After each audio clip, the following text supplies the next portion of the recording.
Welcome back to another episode of Trash Talk. Big week after UFC 303. Big week in Las Vegas. Alex Pereira saves the day again. Patan Pereira. Patan. Okay, but look, I want to say it was a very underwhelming card because I think the Ian Garry fight was very boring. The Anthony Smith fight, honestly, he should be a prelim fighter going forward. Ian Garry sucks. MVP, surprisingly very good. One of the best strikers. I mean, the flying knees, the overhand strikes. I thought he was going to knock him out. Unfortunately, he didn't, which sucked. But it really made everyone after the fact said Ian Garry's a fraud. It was a fraud check on Ian Garry. And going forward, I think he is a fraud. I don't think he deserves much. Well, we'll get into our biggest takeaways from UFC 303. But this week's MMA hot take. Is Alex Pereira the new Conor McGregor in the UFC? What does that even mean? Is he the new Conor McGregor? Conor McGregor was the most entertaining fighter of all time. He's the most entertaining UFC fighter ever.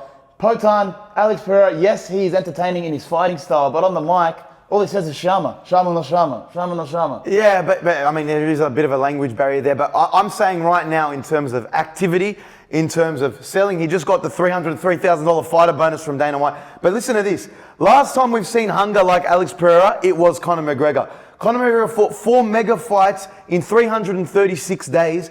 Alex did it in 337. So in terms of activity, they're really on par with them both being in their prime. Pereira's a little bit older, but listen to this. Conor McGregor fighting UFC 194, UFC 196, UFC 202, UFC 205. Again, taking opponents on short notice, very similar. Alex Pereira, 291, UFC 295, UFC 300, and UFC 303.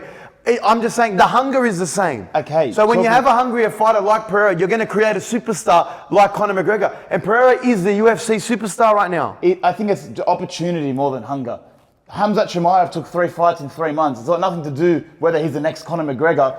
Conor McGregor you're just trying to force a narrative here. He's an entertaining fighter. He's good. He's taken his opportunities very well. But what's taking fights in a short period of time? Talk about being the next superstar. I'm saying you're just trying it's to force hunger. a comparison. Why Conor McGregor has fallen down? Inactivity, obviously injuries has played a part, but he just pulled out of a fight with Michael Chandler. Alex Pereira, 2 days after winning and defending his UFC title, he's back in the gym with Glover Teixeira, working on his judo takedowns, working on his striking. There's a hunger there that's not there in a lot of UFC champions anymore. Well, that's why it's a legacy thing. That's why he's one of the best fighters in the UFC at the moment. But once he probably goes on and has his successes, he'll take a step back as well. Conor McGregor reached a level that you don't need to fight anymore. That's why I'm not going to say he has the same numbers as Conor McGregor, but if you're talking even just recent as UFC gates, so people actually coming to the events, Pereira has 2 of the top 4 UFC gates of all time, only to be followed by Conor McGregor, who's the top 2. Okay, again. So UFC 300 and UFC 303, top 4 gates in UFC. Inflation plays a part in that. Gate, that obviously depends on the arena as well. But look at pay-per-view buys. 8 of the top 10 pay-per-view buys are all Conor McGregor. No one is Conor McGregor in the UFC. Alex Pereira, I don't think he cracks the top 10 in terms of maybe UFC 300. I'm not sure. I'm saying he's but the pay-per-view new... buys is the figure to I'm determine saying the there's pay-per-view. an argument for him to be the new non-English speaking Conor McGregor, who's just as hungry. And I'm saying he's on the map. He's the UFC's biggest star right now. I like him, but nobody's Conor McGregor. Conor McGregor is in his own realm of superstardom. Okay, well, let's look at the biggest takeaways from UFC 303. Okay, well, let's talk about Alex Pereira defending his light heavyweight title fight. Now, I'm gonna say, what's next for Alex Pereira? It's been discussed a lot. They asked Dana White straight away in the press conference right after, is a move to heavyweight on the cards? Joe Rogan asked him, is a move to heavyweight on the cards? Everyone wants to see him in heavyweight. They want to see that mega fight with John Jones. What's next for Alex Pereira? I think he's going to have at least 2 to 3 more fights in light heavyweight. Ankalaev is the next contender in line. He definitely deserves a title fight. I don't think he's going to go up to heavyweight unless John Jones versus Tom Aspinall first. You can't not have that fight. If John Jones versus Stipe and doesn't retire, he has to versus Tom Aspinall if he's still champion. Alex Pereira, Tom Aspinall said it when they were fighting in New York. He was eyeing him out. He's been eyeing a move to heavyweight probably since he even actually moved up to light heavyweight. He knows he's capable of doing it. He probably cuts weight. So if he's moving up to heavyweight, it's an easier transition. Dana White says he's not against putting him up to heavyweight. He goes, I'm into it, but he's only had a couple of fights. He still needs to defend his title. He's only had 1 title defense. It's not like this guy's been in the division and knocking everyone down for 2 years. Exactly. That's what Dana White said. So by that, the sounds of those, like the way Dana's looking at it, I'm saying it's Ankalaev is the next fight. Ankalaev is next, then probably Jan right after that. And then if he wins both of those, then he can go to heavyweight. Magomed Ankalev's been chirping on Twitter as well. He's been saying, listen, I can outstrike Alex Pereira. He's saying I can outstrike Pereira. Don't try but why would you even try that? You can take him down with your Dagestani wrestling. But he's saying he deserves to be the next fight. I think Pereira's not going to say no to anyone they put in front of him. Well, that's the way he's been going about business right now. Anyone that's been put in front of him, yeah, well, I'm going to fight in 3 weeks? Yeah, I'll be there. No worries. Okay, but imagine the numbers that Jon Jones versus Alex Pereira would do. Literally, it'd be like the GOAT versus the best striker in the UFC right now. Who wins? Well, the fact that he could become a triple division champion, that alone is just like, that alone will sell pay-per-views. And Jon Jones on top of that, I want to watch it. I want to go be in attendance as well. Might spend a bit of money to go all the way to wherever. Okay, would you rather see Alex Pereira fight Jon Jones, or would you rather see him fight Tom Aspinall? Maybe, obviously him being the interim heavyweight champion, and that'd be the #1 contender for a Jon Jones. Jon Jones. Jon Jones is the easy answer. He's the GOAT. He's the most, besides Conor McGregor, he's probably the biggest superstar in the UFC ever. Tom Aspinall, yeah, he's nice. He's a good wrestler. He's a good fighter. He can strike, but in comparison to Jon Jones, he's nowhere near it. Well, you got to think, Pereira's 37 years old. He doesn't have a lot of time left. You want to, while he's this good in his prime, I want to see that move to heavyweight. And that's where the money is. I think that they're going to make that happen. Whether he does what he did at middleweight and he loses, and then that forces him to go up, or he just goes up and no one says anything because it's Alex Pereira and he does whatever he wants. We're talking about obviously taking fights on short notice. Pereira is now the king. I think he's taken Volkanovski off his pedestal, and Alex Pereira, UFC 300, UFC 303. God knows if he might do it for Perth or any other card as well. He's the king. Well, Jiri Procházka went after the fight. He was in a bad way after that fight. He didn't know where he was. I think he was seeing demons around Alex Pereira, as soon as he knocked him out. But he put out a post-credit scene. As he does. As he does after the fight. He was staring down the barrel of the camera and says, I need to evolve. He was like a Pokemon. I need to go to the next level, or I no longer fight. So what does Jiri Procházka do from here? I think he needs to either just bide his time, let Pereira fight a few more opponents, and then see if Pereira moves up, or if he's really wanting to, he can probably cut weight and go down to middleweight.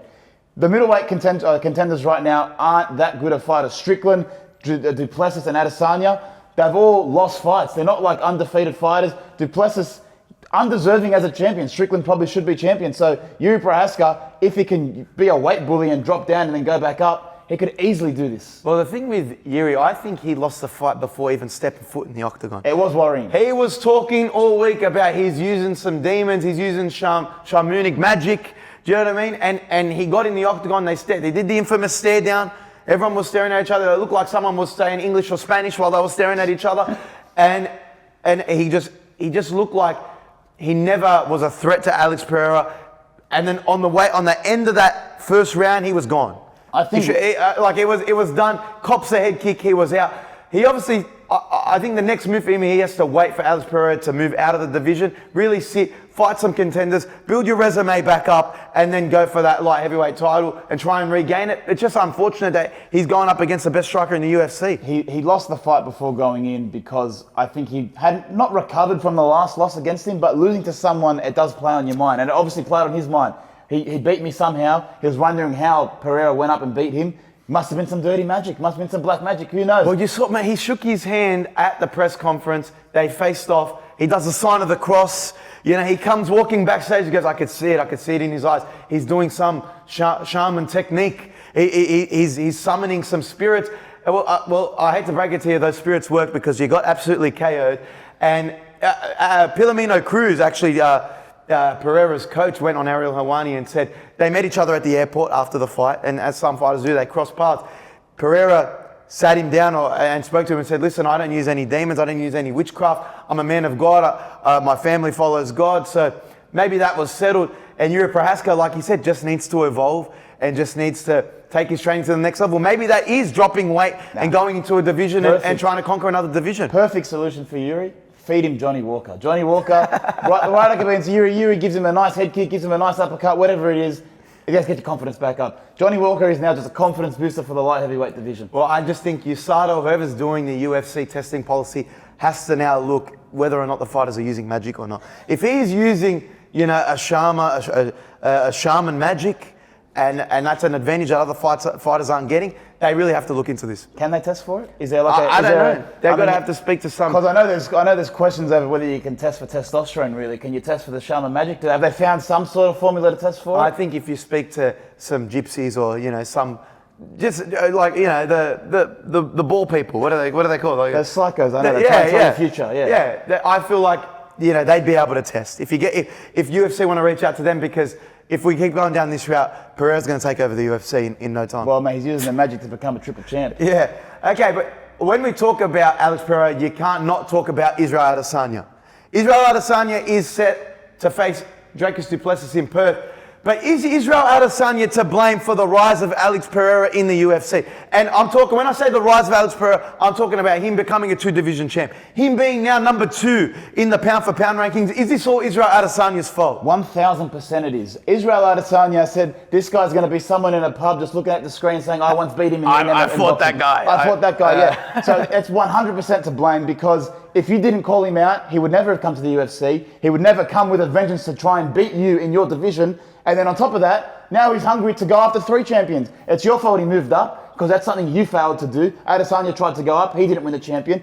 Pereira's now gone up. He's won the champion. And he's smoking his whole legacy. Okay, Everything that Adesanya thought, he was a great striker. He's one of the best middleweights of all time. He's going to try and go up. Pereira's achieved all that and more. Yeah, well, he took his title from him too. He's become a 2-division champ, possibly wanting to become a 3-division champ. And Pereira's doing this strictly out of spite to Adesanya. But it's within a 2 to 3 year span. It's all happened so quickly. When it's all said and done, when you look at the careers of Israel Adesanya and you look at Alex Pereira, who's going to have the better career? Pereira. He's a 2-division champion. That's it. Like, I understand Adesanya is a very good striker and a very good middleweight champion. One of the best of all time. He's up there with Anderson Silva. But Pereira's done more. He's achieved more in a shorter period of time. His activity, his fighting style as well. I mean, Pereira has won fights by knockout. Adesanya, he became a decision merchant. He didn't really, unless he was a contender fighting for the title, he never actually knocked people out. Well, I think it's crazy to think that Pereira's done it that quickly. And the reason that Jiri is down in the dumps right now, and the reason that Israel Adesanya is, having a rematch for his title, is all because of Israel Adesanya. It's all because he called him out and said he's going to be that guy that's just bitter and old, looking back on his career. The real question is, do you think Izzy regrets saying that? Do you think he knows that he's the problem here? No, you know why I don't think he regrets it? Because he did get that win over him in the UFC. Which was gratifying. Which was for him, that was closure on Izzy's career. To get that win in the UFC against Pereira. So, yes, it's caused Alex Pereira to become one of the greatest in the UFC ever, but it's also had some closure for Adesanya's career. Some closure being 1-3 against someone. That's great closure. Do they have a decision fight going down the line? I feel like they need to have a trilogy fight in the UFC. Whether it be at middleweight or light heavyweight, I think Pereira will come with a vengeance. Adesanya, come to daddy. He's already called him out. He wants it to happen. Ian Garry talks all the talk, saying, I'm going to come out, I'm going to knock him, I'm going to spark him in round 1. Michael Venom Page saying, I'm just going to be too quick for him. And he was right. Michael Venom Page was landing a lot of the significant strikes. And when you look at that round 2, he convincingly won round 2. Why did Ian Garry win? It was because of control of wrestling and obviously, not control time, and he looked more dominant in the 2 rounds that he'd won. Well, Colby Covington recently came out and said, listen, if you are the superstar that you claim you are, Ian Garry, why weren't you bumped up when all these fights were changed? When all these fights were moved, 3 hours notice, why were you still the opening fight on the card? And does that really show that Ian Garry isn't the big superstar that he makes out to be? Well, he's not a top 5 ranked fighter, firstly, so you're not a big superstar. And you're not pushed up to the main event. I mean, you were asking him to be made co-main event once all these fight changes had happened. So there is maybe a demand to see his fight or demand to see him out. He has been going viral on the internet, whether it be for good or bad reasons. But he's not a superstar. Until you win big fights or you have a champion, you're not going to be a superstar. And his fighting style over the last 2 fights, getting 2 decisions, you're not exciting anybody. So you're ruining your...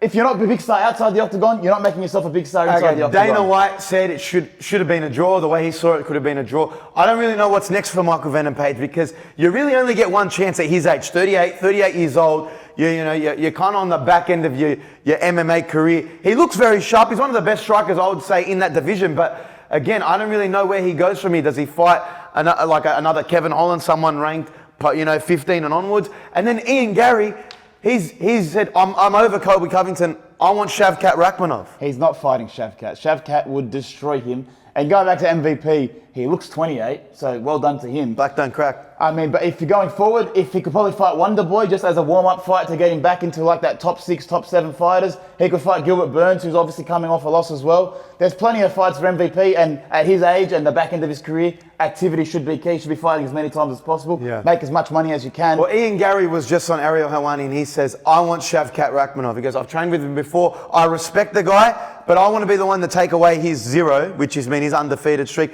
Ian Gary's still undefeated right now. Shavkat responded on Twitter, the Kazakhstani. He's very active on Twitter, Shavkat Rakhmonov. Related to Borat? I don't know. I'm sure there's some relation there. But Shavkat says, let's release the training footage. Maybe I have to remind Ian Garry what happened in those training sessions. Ian Garry doesn't remember what happened in those training sessions. But for me, based on what we've seen of Ian Garry thus far, if it's a 3-round fight, I'd like to see it be a 5-round fight between those two and be a championship contender fight. But I think Shavkat clears him from what we've seen. Ian Garry doesn't belong in the conversation of championship contender. So it will definitely be a 3-round fight. And Ian Garry, yes, unless he somehow steps up his level of striking, which MVP really exposed because he was so slow against MVP, Shavkat will just take him down, wrestle him, control the fight. Probably be a boring fight, but for 3 rounds, he'd win all 3 probably. I just think if you look at Ian Garry's last 2 fights, both by decision, when you're talking the talk and you want to be the next Mystic Mac, you're trying to be the next Conor McGregor, you want to be on Conor McGregor's international fight week card, and you're delivering boring fights like that, you're not going to be rewarded by Dana. And I want to see Ian succeed. I'm not going to lie to you. I think a lot of the hate he gets online is a bit hard done by. He's an easy target. I mean, Colby Covington's going at his wife recently. But listen, I'd like to see Shavkat versus Ian Garry. One of them's going to lose their undefeated streak. There'd be a lot on the line. It happened before the end of the year. I think Jack Della deserves to verse a top 5 ranked opponent like Shavkat first. Jack Della could probably fight Ian Garry as well. I think Jack Della probably is going to be the favourite in that fight, just based off their recent fights. I don't know, but we'll see if that happens. I mean, hopefully some fight happens. I don't want people being active. Well, the lightweight title is up in the air right now. You've got Islam, who's looking for an opponent. Arman Sarukian still suspended after knocking some bloke out in the crowd, or at least swinging for him. So he can't currently fight in the US with a criminal charge. So who is next for Islam Makhachev? He's put out, he goes, I need a new challenge. Islam tweeted out, I need a new target with the target emoji. Yeah. I think he's very creative with his Well, is keyboard it use. Islam or is it Ali Abdelaziz tweeting this out? I guess we'll never know. Yeah. But Sarukian, is the suspension only for Nevada? Is it only in the US? Because that means he could fight in Abu Dhabi. What's the actual go? Yeah, the UFC actually hasn't disclosed what the actual problem is with Arman, how long the suspension goes for.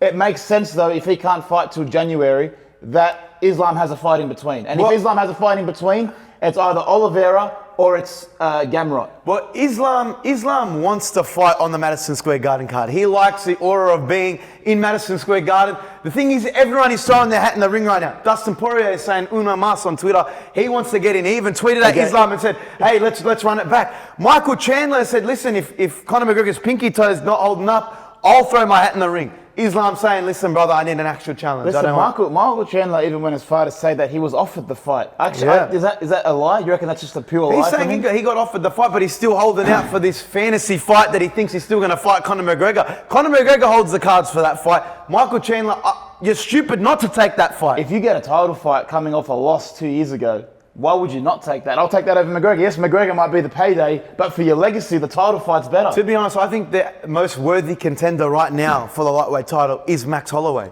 Yeah. After what he did to Justin Gaethje, I know everyone wants to see him versus Poirier at the Sphere or him versus Poirier in Iowa, wherever it is. But Max Holloway, after what he did to Justin Gaethje, is deserving for a title shot against Islam Makhachev. Well, he went up to lightweight, knocked out Justin Gaethje, who, behind Charles Oliveira, was the next in line. Gaethje was holding out for a title shot, so if you're Max Holloway, you definitely make sense. I don't know how he would go against Islam. I think Islam dominates that fight. Okay, would you rather see Max Holloway fight Ilia Topuria, or would you rather him fight Islam? I'd rather him fight Topuria first, because that's his weight division, and he kind of needs vengeance after losing to Volk in that division.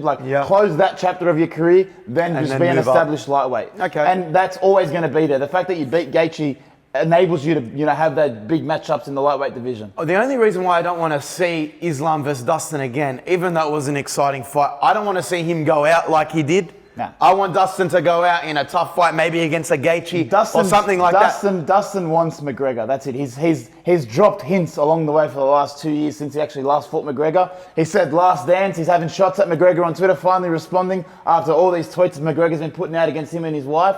Poirier wants McGregor. It's going to happen. DP versus McGregor 4. Well, I'd like to see Islam versus someone at Madison Square Garden, but it could happen at the Sphere, which is now not UFC 306, it's UFC Noche, and it's a Saudi Arabian card. Dana White's saying this is going to be the biggest card of the back end of the year. Well, he said he wants a very heavy Mexican influence, whether that means Mexican fighters or just Mexican imagery. Well, you got to get the Mexican Marab on there. Well, I think he's going to be headlining against Sugar Sean. I know he's going to be holding him against the cage for about 25 minutes. But other than that, Brian Ortega will be on the card. I don't know, maybe Max Holloway and Topuria get onto that card as well. They haven't really given him a date yet, but then who's going to fight in Utah? I think Dan Ige will probably be rewarded and get on that card, but I actually think, I know there was some meetings held with Chandler and the UFC, Hunter and Dana. I think McGregor is going to be on that card. I think with the Saudi and Riyadh season being a card, they're going to really prop up this card. If McGregor gets right, McGregor on the Sphere makes a lot of sense. Pay-per-view and gate-wise, though, it doesn't make sense because McGregor can sell out any single pay-per-view that he wants. So why would you waste it when the Sphere's already going to do numbers? Hey, Saudi money talks. Saudi money talks. As a business decision, Dana's going to be like, look, we'll leave McGregor for its own pay-per-view. The Sphere, I'm anticipating Holloway versus Topuria. It makes more sense. Sean Strickland's been copping it online from some MMA fans saying that he's ducking Robert Whittaker. As an Aussie, I don't see that he's ducking Robert Whittaker. I think he's earned the rematch. Robert Whittaker lost to Israel Adesanya. Sean Strickland beat Israel Adesanya. People say Sean Strickland actually beat Dracus du Plessis. I don't think if you look at Dracus du Plessis' face after that fight, you can make a case he didn't lose that fight. This online fanfare that Robert Whittaker deserves a title shot over Sean Strickland, I've had enough. Okay, yeah. Sean Strickland, he beat Paulo Acosta, which was the company thing to do. He fought when he had a title shot incoming. He didn't lose his fight to Dracus du Plessis. He should be the champion on top of that. And unless Robert Whittaker was the champion, why should Sean Strickland even think about versing him? It's stupid to even, think about it. It's unnecessary. Both fighters have been asked to be the backup for the Perth card. Initially, Rob Whittaker was like, yeah, okay, I'd be down. Joe Rogan asked him in the octagon, would you be the backup for the Perth card? He said, yeah. Since then, both fighters, Strickland and Whittaker, have come out and said, fuck being the backup. I'm no backup. I'm a main attraction. Whittaker doesn't want to be a backup. Sean Strickland said being a backup's bullshit. Well, they're stupid because if you actually look at history, the backup fighter does get the title shot. Bilal Muhammad, Colby Covington. If you're the backup, you're next in line. So if they're actually smart, be the backup. Hopefully they don't get injured. But you I have to actually go both in and get a fighters good camp. think they're big enough now to where they want to be the headline on a main event card for the title.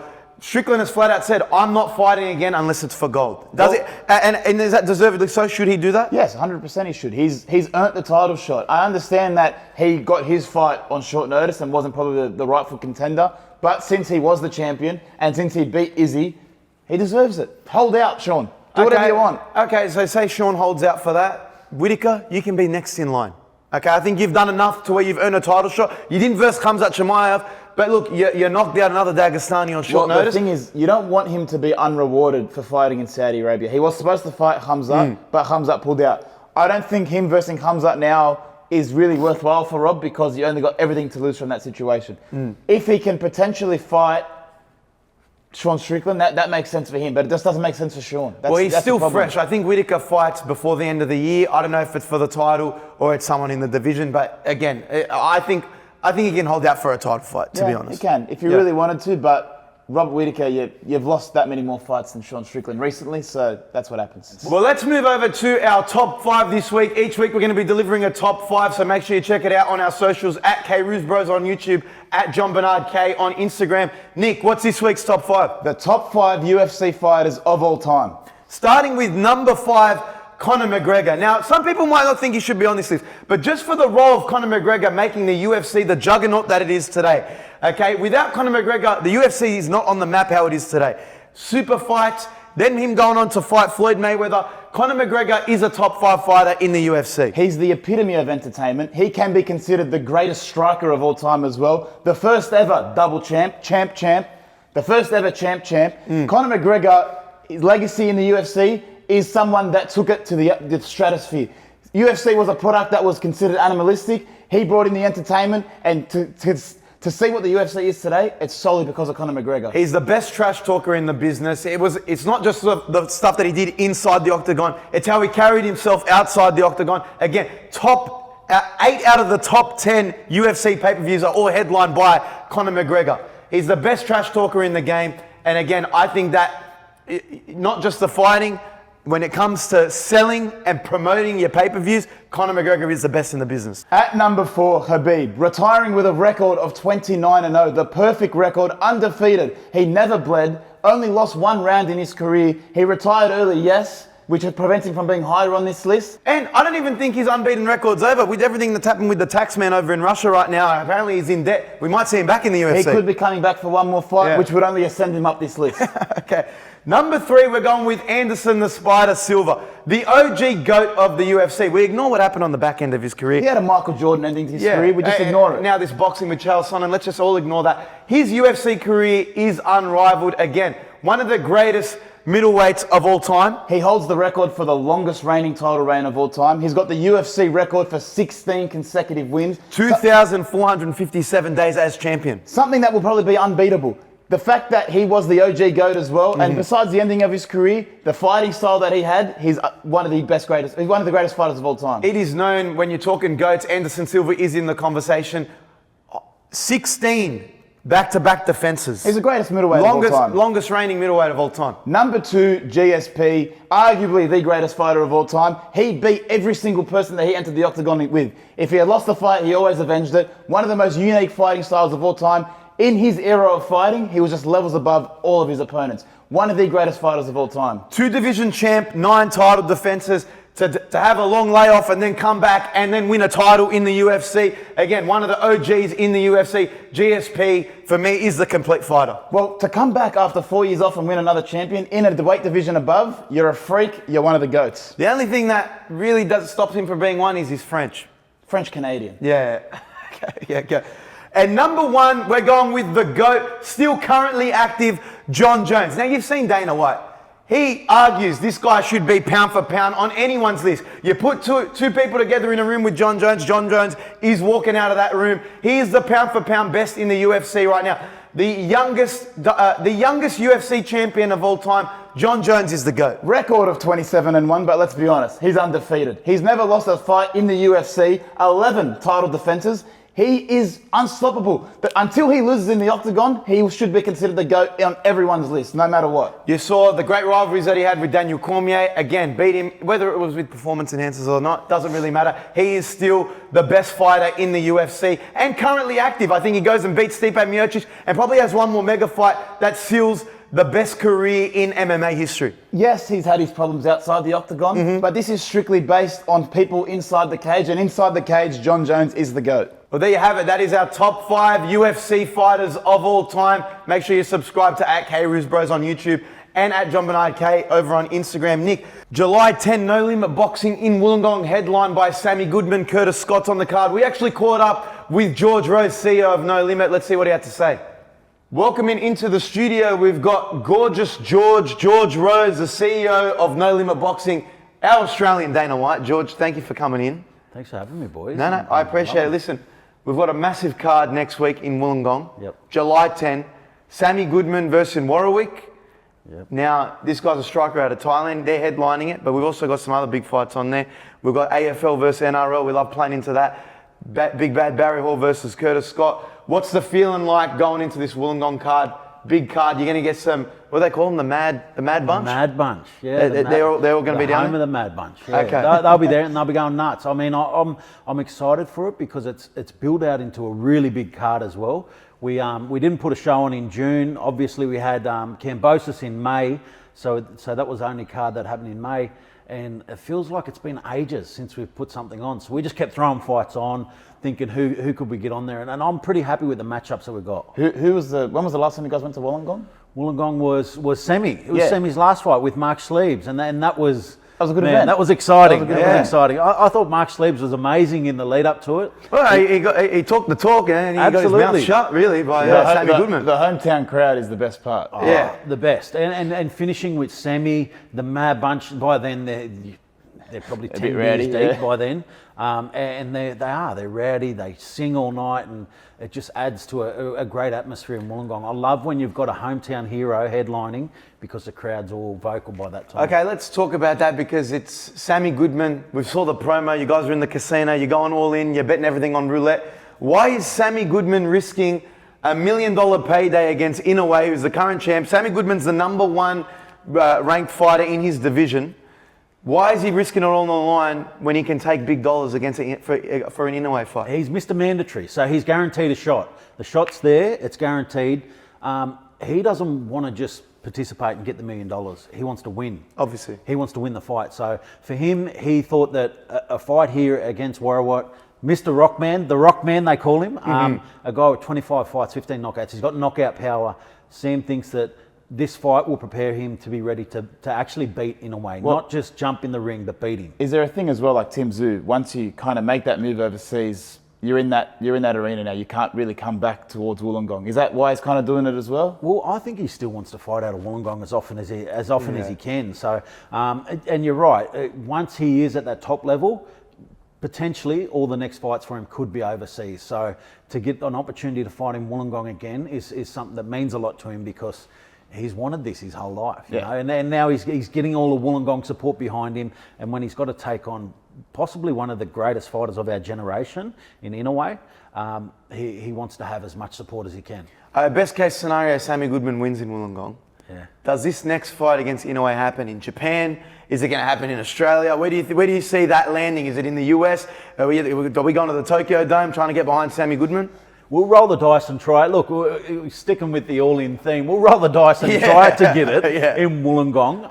Obviously, it'd be unreal to have that fight in Wollongong, but this guy gets 51,000 people to his fights in Japan. Like, it's hard to take that away from him. And he's the champion. He holds all the cards. For sure. 51,000 people in Japan versus coming over here into someone's backyard where you got the Mad Bunch, who will be even madder, in Wollongong for a world title fight. So it's going to be hard to get it away from What Japan. we do, get a charter plane, get the Mad Bunch over to Japan, mix in with those crowds, see what happens. I'd like to see that happen. I don't think they'll let them on the plane. I guess we'll see. Okay, we got Curtis Scott versus Big Bad Barry Hall. Now, this is old AFL Bull against young NRL Calf. I'm going with the young Calf personally.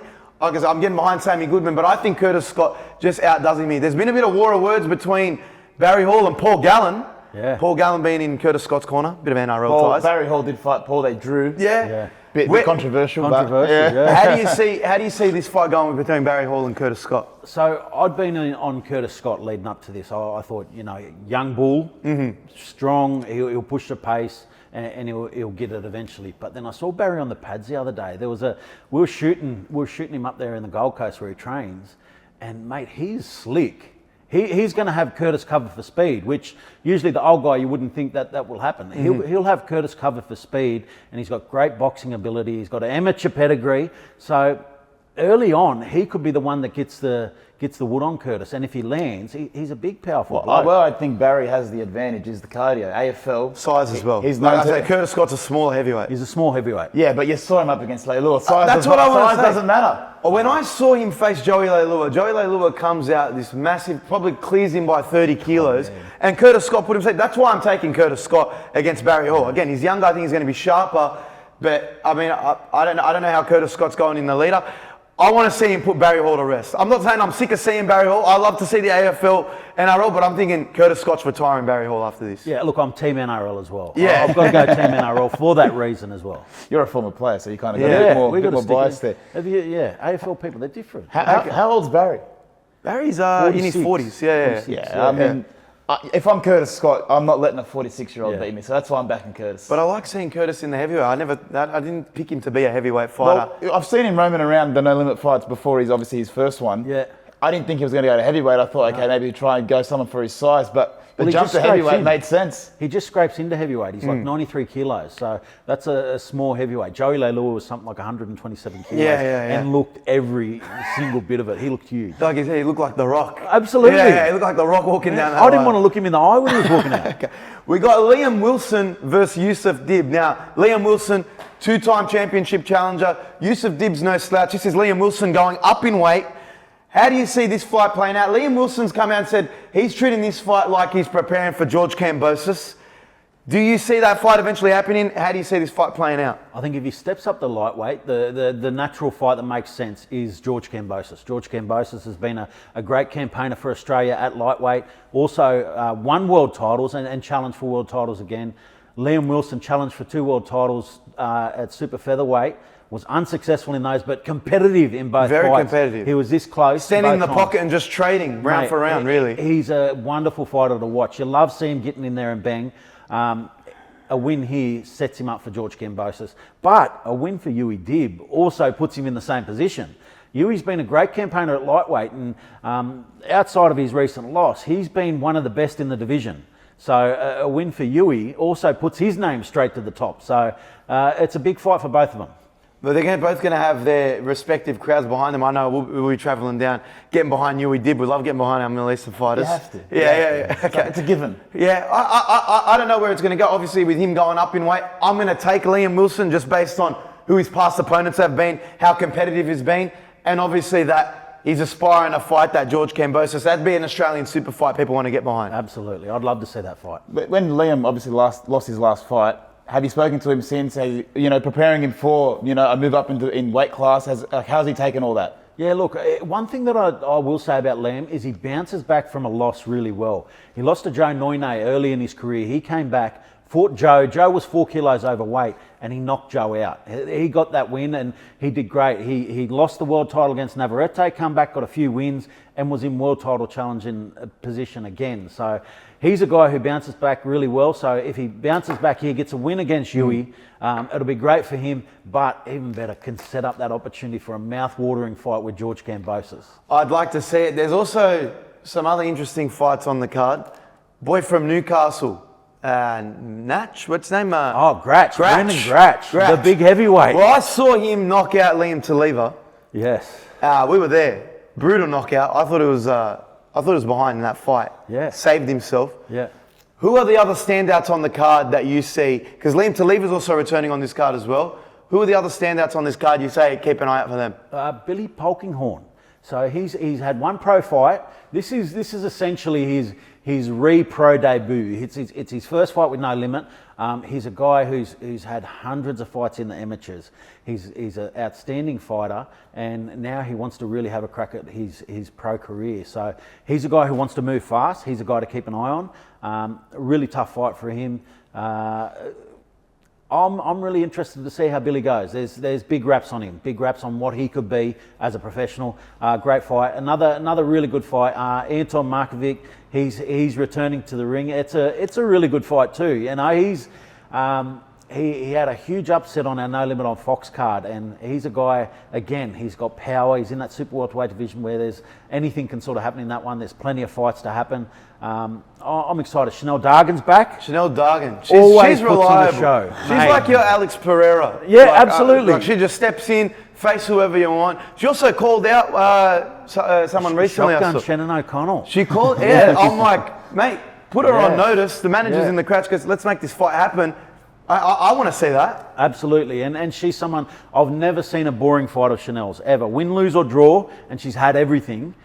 She always puts on a good fight. So it's one to tune in for. We've got a really good undercard on this one. I'm excited for it. It sounds like you enjoy the matchmaking. I love it. I love it. And because people are saying yes now too. For a long time, people avoided tough fights, tough 50-50 fights, which is what we like to put on. Now they're all saying yes because they know that regardless of what happens, you put on a good performance, we want to get you back on again no matter what.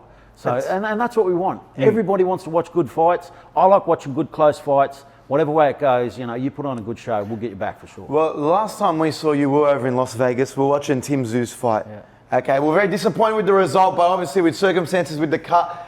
Tim Tszyu was announced to fight in LA on the Riyadh season card. Yeah. I want to ask you, did you have anything to do with Turk Al-Sheikh? Did you negotiate anything for Timmy? How was that experience? Yeah, look, it was an interesting one. So my brother handled most of that conversation. So we've obviously got me, my two brothers are No Limit Boxing. Matt handles all of the overseas calls. So I hate talking on the phone. Yeah. He spends his whole life on the phone. So during the day, it's Australian calls. During the night, it's a US, it's a UK all night. So he handled that side of things. And we were really excited to do it because what they're doing over there in Saudi, they're doing huge things. They're putting a lot of money into boxing. And they want to put on big fights. Tim Tszyu is a guy who likes to have big fights. So it makes sense that when they're putting on a card, he should be involved in it as well. So we were really excited about that opportunity for it to happen. Obviously, Tim medically could not go ahead with the fight with Ortiz, but there will be another fight happening soon. Well, I want to ask on the Saudi point. There have been rumours of Turk Al Sheikh wanting to buy up all these international promotions, the Zone. Oh, he wants to buy Matchroom Boxing, Golden Boy Promotions. Would No Limit be interested in consolidating and having boxing under one promotion like how the UFC is? Yeah, look, I think it's exciting. I think it's exciting, the thought of that. I do love what the UFC do. I love watching UFC. I love watching UFC. So they always put on good fights. And if that's what it means, is that we're guaranteed good fights, I do hope that regardless of what happens, that we can still always put on great fights here in Australia too. True. Because we're obviously a long way away from everyone else. Everyone thinks that we're on the other side of the world, that you know, we're out of touch with everything else. But we get some great fights happening over here. We've got great fight cards that we do. So we want to make sure that we can still keep regular fights happening here in Australia regardless. So you mentioned Tim was medically pulled out of his fight. What's next for Tim Tszyu? Is he going to have a fight back home in Australia? Is he going back overseas? Is he going to have that rematch with, Fundora? What's next for Tim? Look, yes to all the above. Tim wants to fight. He wants to fight absolutely anyone. He wants titles, he wants big fights, and he wants to fight frequent. So outside of the medical constraints, he wants to be straight back in the ring as soon as possible. So at the moment, we're working on a date for Tim, and that should be locked in very, very soon, and we'll have a big announcement for Tim, whether that's here or overseas. The beauty of what we can do is that if he can't lock in a date overseas, we can always put on a fight here in Australia, which not every promoter has the beauty of being able to do. Like in the US, they've often got to wait for a date for their fighter. But here we can still put on a fight for Tim, or for any fighter, and know that they're going to be guaranteed a fight. And that's where our fighters stay so active, is because we can keep putting on fights here in Australia. Now, he definitely is entitled to his rematch. Remember, there was a verbal agreement. What, in the midst of all that chaos, when there was a change in main event, and obviously with the cut, what was the aftermath of the fight? What was the talk of the rematch? How did that all play out? And is he eventually going to get a rematch? Yeah, look, I mean, the rematch was guaranteed. So when the talk happened about, is there a rematch? And they were running with it, I thought, I'll let them go. Because, in boxing, any story is a good story. All publicity, good publicity. Yeah, exactly. So the publicity that's coming, I was like, yeah, sweet. We know that there's a rematch guaranteed. But at the end of the day, it was going to be about how it played out with the timeline of everything too. Because what happened to Fundora was he actually got smashed up pretty bad. He's recovering himself. from his nose. So he's still not guaranteed to fight. I mean, he's talking about a date at the moment, but it could end up a lot later than what Tim was actually going to be ready to fight again. The issue was after the fight, I think it was Errol Spence came into the ring. Yes. So that was like, okay, if you have a rematch, why are they entertaining this? And was it on the promotion that actually, brought him in and actually kind of pushed Tim aside? Well, I mean, that fight was slated as the next fight for the winner. And obviously... anticipated Tim winning. Tim was meant to win. And that's the way it was headed. He did. So as you can see, that was Tim's next fight. And so I think even for Errol, he was sort of a bit awkward about what do I do? Do I still get in the ring, or what do I do? Because an Errol Spence fight for Tim Tszyu, man, that's cool. That's one that I really money. want. Yeah. He's a guy who sells out the Cowboys Stadium in Texas. He's big in Texas. He's a big fighter. He's a big name, and that's a fight that we've been eyeing off for a very long time. We still want to get that fight. He's now come up to Tim's weight, so we still want to get that fight at some stage. Whether he fights Fundora and wins or loses, whatever happens. That'd be great. Tim Tszyu at AT&T in Dallas. That'd be beautiful. Awesome. Yeah. Beautiful. Well, Tim Tszyu's always on the marquee. Nikita Tszyu. Yeah. Younger brother. What's on the cards for Nikita Tszyu? I know there's been rumour that he's going to have a fight here in Australia pretty soon. Is that on the cards? Very soon. So Nikita will be back in the ring very soon. Nikita, again, he's someone who likes to turn around really quick. He pulled up a little bit sore from that last fight. It was going to be a quick turnaround off the back of that, but he had an injury, a complaint, and got that sorted, so he's back in training, and there's an announcement coming for Nikita very soon too. So we're excited to have Nikita back in the ring too. Brock Jarvis, is it Brock Jarvis? Brock Jarvis is in the ring again soon too. That's why, is he versus Nikita? He's been out, yeah. Brock called him out. Brock wants him. I think Brock will want to fight before then. Yeah. Brock will want to fight to prepare himself, for Nikita. Nikita's no slouch. And again, neither is Brock. So both of them are going to need a fight before they end up facing each other. But I love the tension between them. Yeah. Now, you guys have honed in on boxing. I think you own the boxing space. No Limit owns the boxing space in Australia. Would you guys ever venture out into the MMA space here? Because that's growing massively overseas. Would you ever venture into MMA? No Limit MMA? Yeah, look, I love MMA. I love the UFC. I love what they do. Again, with the UFC being such a controlling body at the top of MMA, I do wonder how that pathway would work if we were doing shows here in Australia. Like, you know, how that would be, and I guess that's what I alluded to earlier with the Saudi Saudis, takeover of boxing. Whether you'd still be able to operate as a strong entity locally. Because we saw Volk with Sammy Goodman. There's a lot of crossover there too. You know, Wollongong, Illawarra boys. There's pathways. I think with you got Cage Warriors over in Ireland. You got Eternal in the Gold Coast here. I'm saying it could be a nice little partnership. No Limit UFC. I'd like to see it happen. Oh, you know, look, I wouldn't steer away from it. One thing I do worry about is the whole logistics of it. You know, you watch. There's a lot more things that can go wrong. I think with MMA. You know, you're not just worried about a hit. I mean, I see someone breaking their leg, and I just think. Yeah, no, medical bills. Yeah. That's the thing that kills me. As soon as you start kicking in the leg, I'd tap out straight away. No kicks in the leg. No leg Choke kicks. me, punch me, don't kick me in the leg. Well, we got Yusuf Dib coming up on this other fight. We love to get behind our Middle East fighters. Whether it's George Dib, whether it's, I'd even count Choc as a Middle Eastern fighter sometimes. But I want to ask you about some up-and-comers in the No Limit, boxing space. Charlie Kazzy, we went and watched him recently. Yeah. What he's been doing, I think he's had 7 pro fights in the space of 9 months. The guy's killing it. One of the youngest No Limit boxers we've seen. What's on the cards for Charlie Kazzy? Can we see him on a No Limit fight up pretty soon? We like getting behind him. Where's he at? Charlie's great. Charlie's active. He wants to fight, and he's got a big following too at the moment. For a rookie fighter, like an early pro, at the stage that he's at, he's got such a good following. So we love having Charlie on the cards, and he puts in a great performance too. It's exciting. Every fight that he's had, he's got no fear. He comes forward, but he takes a few shots every now and then. It keeps the excitement for the fans. That's what I absolutely love too. You know, like someone who's willing to risk it, but he's got some really nice skills. So I think there's a big future ahead for Charlie Kazzy, and he will be on a lot more shows going forward. Good to know. That's what I want to see. Another one is Huss Hamden. Yeah. Now, Huss Hamden beats Justin Frost for an Australian title, then goes over the Gold Coast, takes over the press conference, beats Danvis Kashari, and then we haven't really seen much of him. Could we see Huss Hamden make a bit of a resurgence? I know he's kind of veered away from Jeff Fennick, with Jeff going through some health issues. I'd like to see, a loudmouth at a press conference pretty soon. I love Huss. He's one of my favourite fighters, and obviously he's got some things that he's got to sort with New South Wales at the moment. But we do want to get him on a card again. He actually helped Liam Paro for his world title fight. So he was one of his sparring partners and prepared him to take a big upset win and win a world title. So it shows the level that Huss is at, shows what he's able to do for other fighters. But I like seeing Huss do his own thing as well. He's one of my favourite fighters, and I do want to get him in the ring ASAP. With fighters that have had long layoffs, I think he hasn't fought in nearly over a year. Yep. Is it hard to bring them back in, or is it just, whatever layoff it is, they're always coming back ready and prepared? Everyone trains, and that's one thing that you can see with Huss. He's even been overseas. He's doing training camps overseas, so he's been very active. It's the guys who walk away from the sport during that layoff. He hasn't walked away. He's a guy who could step in and take a hard fight straight away and do very well. Yeah, he's always ready.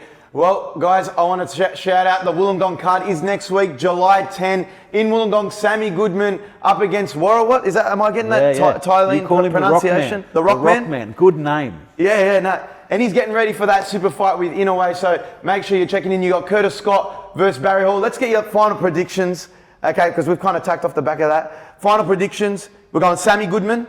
We're going Curtis Scott. Yep. And I'm going with Liam Wilson. Yep. In the main. I mean, if that was a multi, they'd be paying about $1.02. No, we're not going to the favourites. That's pretty sure it's all the favourites. Okay, I'd like to see Yusuf Dib go pretty well. But no, George, I really appreciate you coming in.